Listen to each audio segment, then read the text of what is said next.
আজ বানাচ্ছি আরেকটি সুস্বাদু রান্না, খুবই হালকা।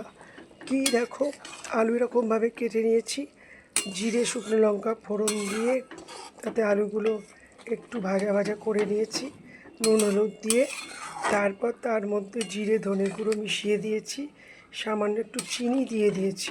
দেখতে পাচ্ছ কাঁচা লঙ্কা, আমি এতে কোনো টমেটো দিইনি, চাইলে দিতে পারো।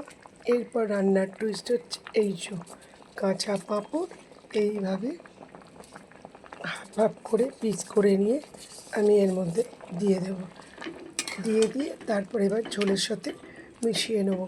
আর একটু সামান্য জিরে ধনে গুঁড়ো দিয়েছি। পাঁপড় কিন্তু এই ভাপেতেই সেদ্ধ হয়ে যায়, কোনো ভাজা পাঁপড় নয়, কাঁচা পাঁপড়। খেতে কিন্তু অপূর্ব লাগে। এবার এর মধ্যে নামানোর আগে একটু জাস্ট গরম মশলা গুঁড়ো মানে শাহি গরম মশলা দিয়ে দেব। দেখতেই পাচ্ছ কি সুন্দর, এটা একটা খুবই খেতে লাগে। তোমরা এইভাবে বানিয়ে খেতে পারো। এরপর একটুখানি সেদ্ধ হলে আমি এর মধ্যে গরম মশলা গুঁড়ো দিয়ে দেব।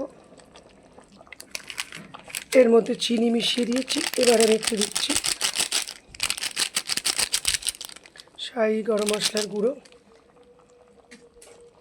বেশি দেবো না, তাহলে কী হবে, পাঁপড়ের গন্ধটা চলে যাবে। দেখতেই পাচ্ছ একটু ঝোল ঝোল আর একটু জল মিশিয়ে দিয়েছি, কারণ পাঁপড়ে জলটা টেনে নেবে।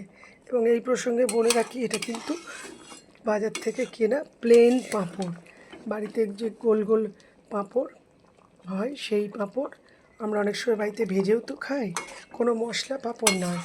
মশলা পাঁপড় দিলে কিন্তু এর টেস্ট অন্য রকম হয়ে যাবে, খেতে ভালো লাগবে না। বাচ্চারাও কিন্তু খেতে পারবে, যেহেতু ওদের কাছে জিনিসটা খুবই নরম। এই দেখতেই পাচ্ছ আমি হাফ করে ছিঁড়ে নিয়েছি। এবার এইটা জলটা যেহেতু টেনে নেবে, একটু জল মিশিয়েছি। তোমরা ঝোল ঝোলও রাখতে পারো বা মাখা মাখা করেও খেতে পারো। আর পাঁপড়ের ডালনায় কিন্তু ঝাল দিলে ভালো লাগে না,